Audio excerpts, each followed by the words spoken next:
Stuff in there, but. All right, everybody, another day on Val's car. And Eddie's back behind me.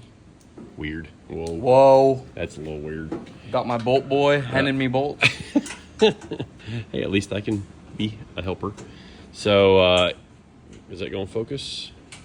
If you guys didn't know, we love to use Nordlocks. And maybe we can get this focused enough.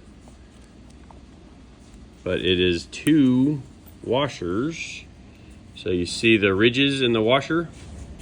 Well, to loosen the bolt, the washers have to spread apart. So it makes it to where it's very, very difficult for the bolts to come loose by themselves. And they are better than Nylox. The only thing that might be better in some ways would be like a pinch nut, which is actually what we welded into the frame. But by the time we welded these larger ones into the frame, they were seizing the bolts as they were going in. So we had to run a tap through them, which basically negated the effects of the pinch nuts.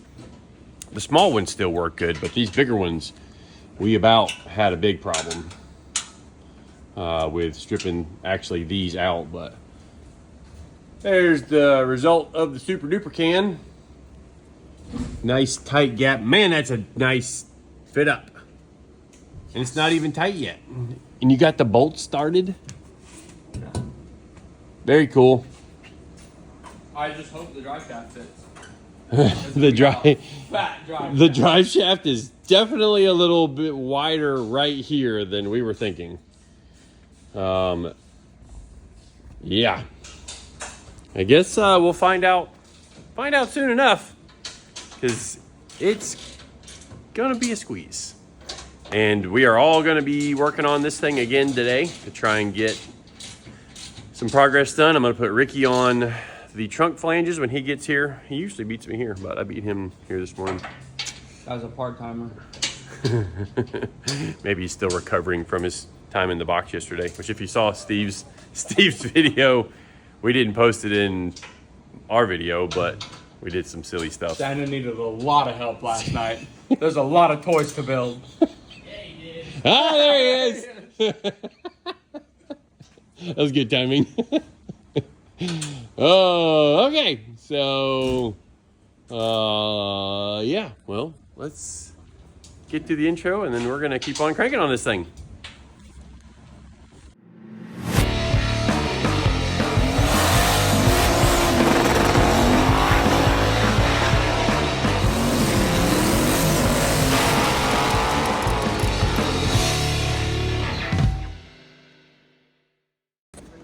All right, so another tech tip we talked about in a previous video, that's all I remember, was putting these flanges for the transmission at an angle.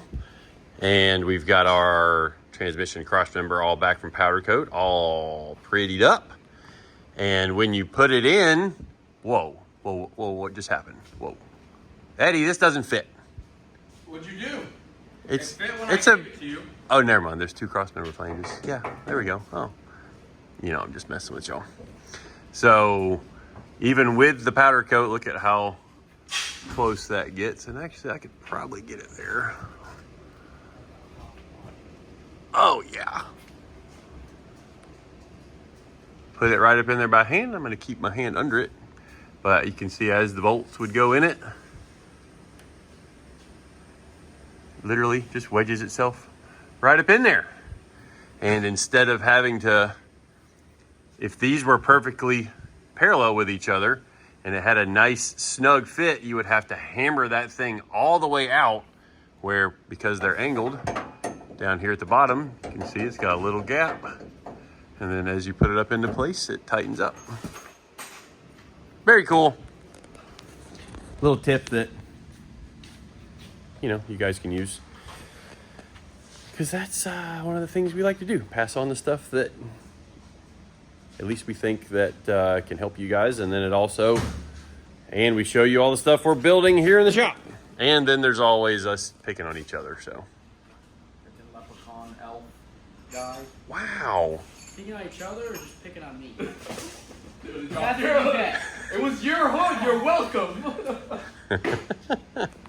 All right, well, got a lot of stuff to do today.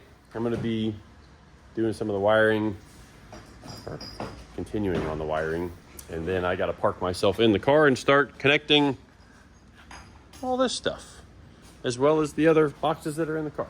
So, here we go. All right, Ricky's project for today, among many things, was helping when the motor goes in here in a little bit. Many things. Fitting the back factory trunk lip, because we're making it to where the trunk lip is, or the trunk itself is 2 pieces, so that the wing will be able to stay attached to that. And then if they need to get into the trunk, they just take this piece off. So the trunk is out over there, and it's going to get trimmed to where, you know, it's going to lay on this edge. So we'll bead roll a step in here, and then we'll add a couple of Zeus's across the way. Yep. To make it to where that trunk edge fits like that. That's going to be sweet. CJ actually made these a couple months ago, back when we were thrashing on the car with the previous owner. And then, oh yeah, that fits real good. Nice job, CJ.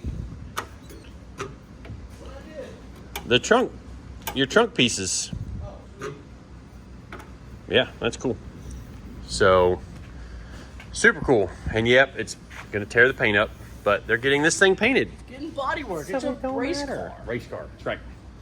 Race car, which I wonder if they will fill this, or we should, because this thing snaps in like it's not, there's nothing to bolt the filler door to. Yeah, kind of a bummer on that. Can't easily make that hingeable to like have a charging port right there or something. That would be sweet. But we can't do that. So, Ricky's gonna be working on this. Hopefully the SS logo is, we might have to move the SS logo because that's got to stay on the car. Well, we should change it and make it SMX. Oh, that'll be pretty sweet. Yep, that'll be pretty sweet. All right, well, I've got to head to the powder coater to take the front subframe, as well as, pick up the other powder coated parts. These guys are going to stay here working. I should be back in like hopefully an hour, because we've got some other stuff to do down there. And then, see, Eddie's struggling to drag the engine across the shop. We had to move my wiring cable. That's not cool. Not cool. Anyways, enough jibber jabbering. Let's get back to work.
Well, how about, what are you doing over there?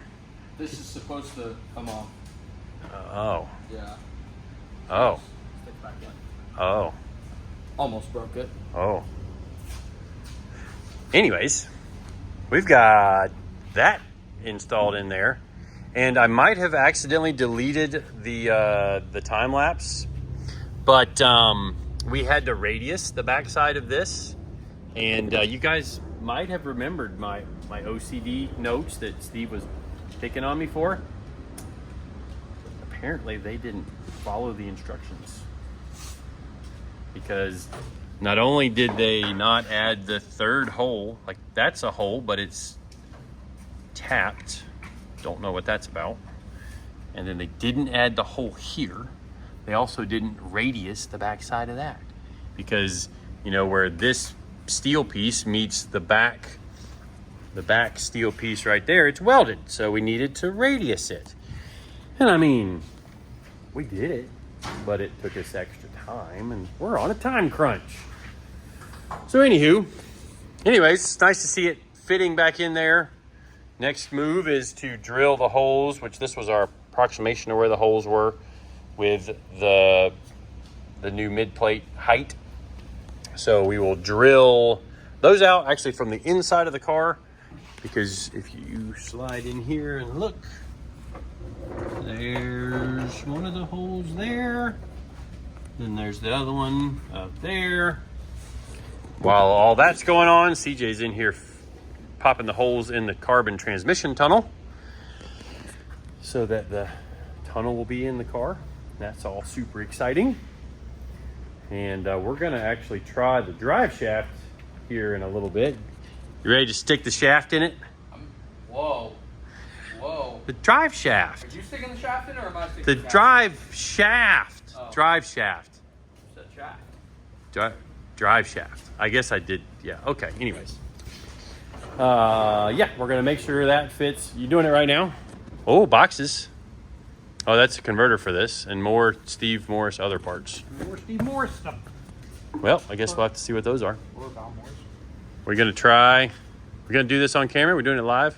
Sure. We'll do it live. You don't even know the reference to that. Nope. I'm not 50 like you. It's old. Tad might get it. You remember Inside Edition with Bill O'Reilly? Oh yeah. Let's do it. There's some blooper where they're behind on their takes, and then he just starts screaming, "We'll do it live!" We're old, Kevin. Yeah, we're old. Very old. That's crazy. You're hugging that shaft awful tight. I'm just Don't make me do things on camera that I shouldn't be doing on camera. it's mostly fun down here, but we do get a lot of work done. You got paid for that.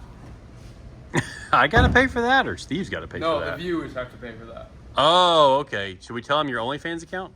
Do I get it for free? Or is it just feet.com? I can't remember. Yeah, all of the above. Anything you want. I take requests. I need to raise this thing up. Well, then we're gonna mess up CJ. Well, that sucks. I don't think it goes in with the rear end at stock height.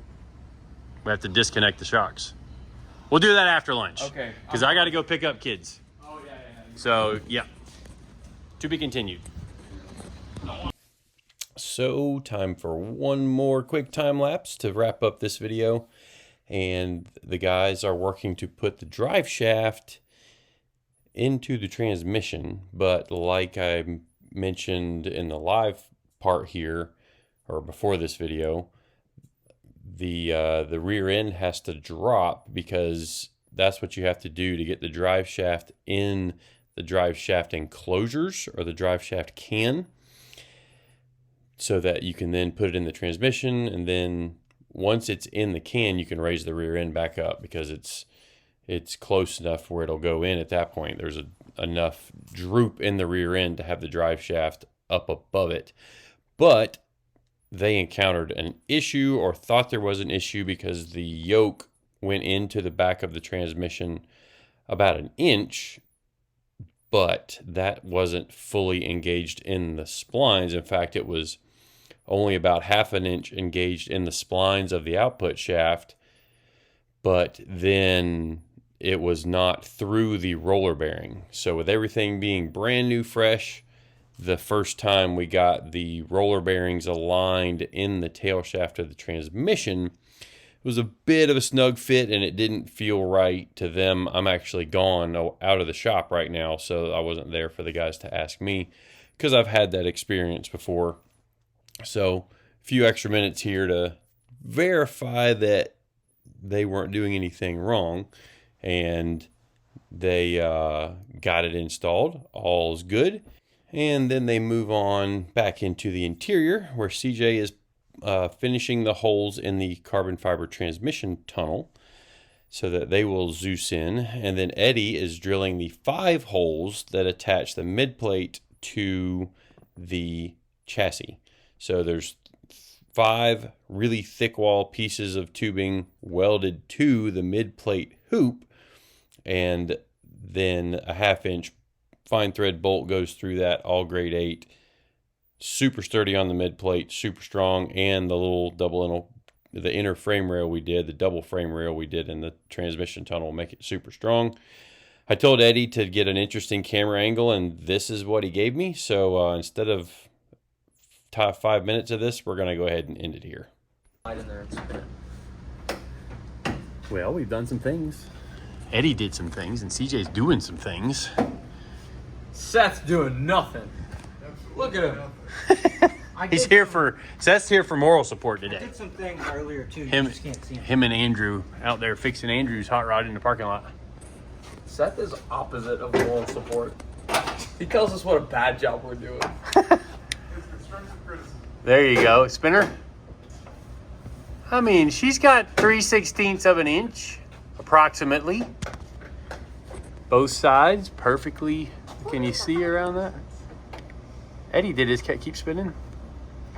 Eddie did his calculations just right. And the good thing, of course, we didn't realize the front yoke was going to be that big. And there are smaller ones available, but Shane said he really liked these really big U-joints, or the really big housing around the U-joint, because it's stronger. Because the ones he said he's seen break spit the U-joints out from that cap. So actually you can see right here. So you can see the extra meat around this right here. And with that being aluminum, it's better than like you can see how thin it is on the steel part. We got our custom caps in for the, holding the drive shaft in. It's not the ones that are going in the car permanently. We just knew we were taking it back off, so we stuck a zip tie on it, eh? Yeah. So we're gonna flip the wishbone over just because our grease fitting was supposed to be on the bottom. Is that Drew's fault? All Drew's fault, for sure. I mean, he wasn't here when we installed it, but I think you can install it upside down, and he didn't install it, but definitely his fault. Okay. We'll have to remember that when we see him next time, which won't be this weekend. Yeah, it definitely won't be this weekend. I think I found out the secret that I wasn't supposed to find out, but anyways. So, plenty of clearance back here on the big black shaft. Whoa. I do still need to heat shrink my wiring that I intended to do when I first got here today. But it's been a day running back and forth to the powder coating shop, which I also got our pieces for the fuel cell. So there's our street fuel cell and a couple of pieces of extra metal for some other things. But that's going to have to happen, I guess, tomorrow. Looks like you got to trim off the bottom of the motor plate. What do you mean? We're not leaving it like this? No. Oh. We're not making a street sweeper. Oh. Like, This Hey, is so that when it does wheeling. your whole estimations were in the wrong spot. Yeah, I don't know if I had the motor plate like upside down. Were you using metric? Because I think that's what happened. You were No. using. I used metric because metric is better. The problem wasn't using metric. The problem was me. Definitely gonna have to make a hole for the starter. I thought that was supposed to be the hole for the starter, unless this is. No, it's not moved down because the. Oh, maybe it is moved down because I think this is on a regular big block and small block and LS. The bottom of the block here is closer to that bolt hole. Because we checked it on the LS block over there and it all looked good. Yeah. So I did go down and check on the front K-member, and it is in the oven right now. And you know what? While I was there, I should have stuck a tape measure on the, even though it was really hot in the oven, I maybe could have ran in there and taken a measurement real quick. No, I think it's like 3/4 to an inch. Okay. Probably 3/4. Because I want this to be cut where it's flush with the bottom of the brackets in the tube that bolt here. Which tonight I'm going to try and get all this ready for paint, and then we paint this all tomorrow. Just going to be semi-gloss black on all the firewall and all the front tube work. And if Steve wants to repaint it later down the road, or if Val wants to repaint it later down the road, they can, because the car is very easily serviceable. Like, we can have this thing torn apart and put back together in at least all the mechanical parts out in the front, probably in like 3-4 hours, I would guess. Maybe a little bit less when all the oil lines and stuff are on it, because there's going to be a lot of oil lines. Ooh, you know what? We need to figure out that before I paint the front. Dang it. We got to figure out the fuel cell mounts for this corner, and then the dry sump tank mounts for this corner before I paint the front. But maybe we at least paint the firewall, and then we can reshoot the front frame section Yeah, 'cause later. like if we have to grind paint off right here to weld the tab on, we Yeah. just respray it. It's not like powder coat where you can't do that. Yeah, or you can, but then it's ruined for a while. So Yeah, it really sucks grinding down powder coat. I am surprised how easy those went back on, CJ. I thought that was going to be a bigger fight.